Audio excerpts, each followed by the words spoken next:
Justin Trudeau and his pseudo-coalition government struck down the motion to remove travel restrictions by an astounding 202 to 117.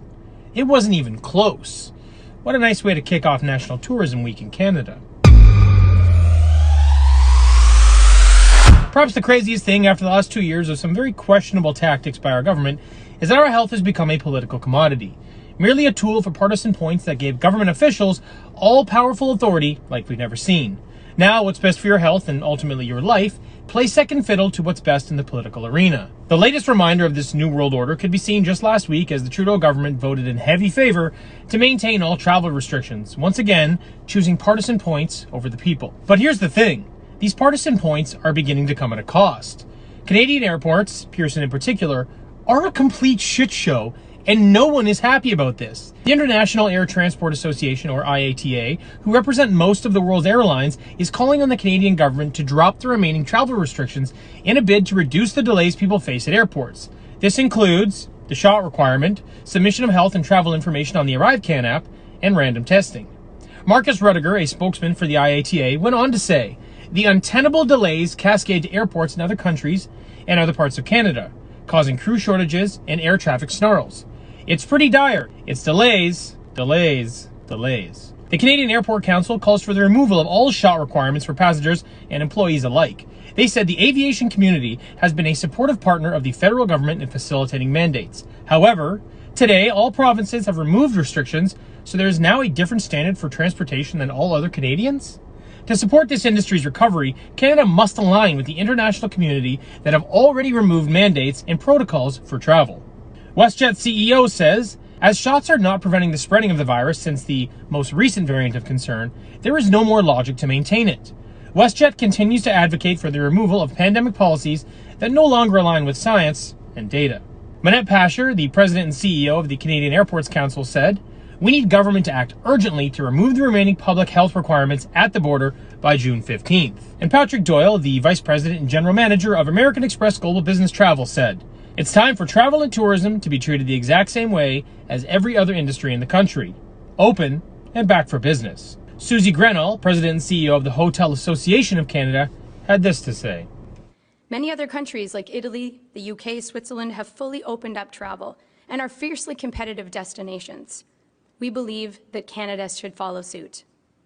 So as we gear up for what we hope will be an incredibly busy summer, we are calling on the government today to alleviate the pain points and remove unnecessary restrictions." So you might be asking, what's going on at the airport that has all these high-profile executives up in arms? Well, here's a perspective from former NHLer Ryan Whitney just a few days ago as he took to Twitter to highlight his experience.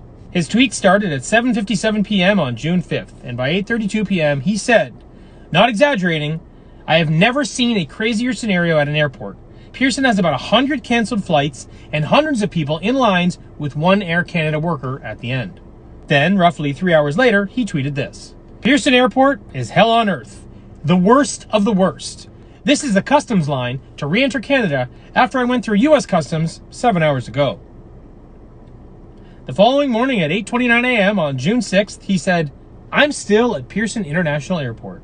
Then he finally walked out at 1:09 p.m. on June 6th and said, "God bless anyone who ever has to step foot in that hellhole." One bad experience, you say? Well, here are a few more disgruntled passengers for good measure. Leaving Pearson at 1 a.m. with no bags, no taxi voucher, and no information because Air Canada canceled our flight and lost our bags. Expected to take multiple taxis to come back tomorrow to get our bags. Stranded passengers were also being refused hotels. Wow, what terrible service at Pearson Airport. Love that our connecting flights got canceled mid-flight with no hotels available in the area, and now we have to sleep at the airport. We'll never fly with Air Canada again. So far, my flight out of YYZ has been canceled due to crew constraints, rebooked, and delayed twice due to airport limitations. Pearson is presently less an airport and more of a complicated series of bottlenecks. Believe it or not, this even got Toronto's Mayor John Tory to speak out against these restrictions. He said, "The situation at the airport is just not acceptable." But the experts here in Canada may have a solution. Just this week, CTV News published an article that said, it's high time that authorities revise the definition of fully jabbed to include, that's right, a third dose of the same thing that has little to no effect on current variants. Experts said this. Now, on the bright side, changing this definition will alleviate some of the airport congestion, as it will put approximately 18 million Canadians, or about 50% of us, on the no-fly list. Bam. Travel problem solved. I mean, you gotta ask, how is it that in Canada, the science and politics surrounding this smoke-blowing pandemic continue to be different from the rest of the world? Perhaps this is why there is state-level pressure on the US government to add Canada to a special watch list for countries that violate the rights of their citizens. Some other countries on this list include Afghanistan, Cuba, Russia, Belarus, and Venezuela. Trudeau's refusal to drop these travel restrictions are absurd for several reasons. For starters, the current threat level of this virus is extremely low. The lack of protection other citizens have based on waning efficacy puts us all in the same boat. Or the fact that shots do not curb spread or transmission to begin with. If the science does not convince you, how about our Charter of Rights and, well, I guess, freedoms? This thing has just become a kids menu under the Trudeau government, where they simply pick and choose the rights that suit their childish needs, discarding the rest like cold, dinosaur-shaped chicken fingers. The state of emergency has also been declared over, while all people, regardless of their medical status, are heavily mixed into every other facet of society.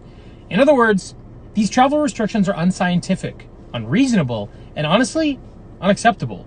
It has become abundantly clear there are only two reasons why Trudeau refuses to drop these ridiculous travel restrictions and let Canadians leave this country. A, because his opposition, our Conservative government, are the ones pushing to have this overturned.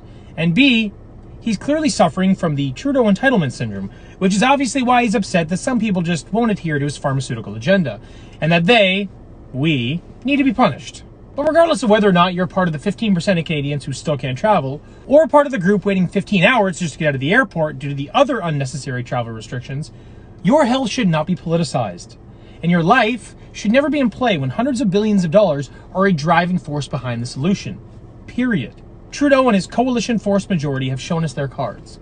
What's best for Canadians has become nothing more than a political commodity, and it is currently finishing last place behind big pharma profits, political power, and in Trudeau's case, childish petulance. So perhaps it's high time all these travel restrictions come to an end. And perhaps it's high time all this pandemic theater comes to an end. Look, we don't need this type of government intervention at our airports, in our businesses, on our streets, or in our homes. The idea of government is to help the people, not be the biggest burden on society.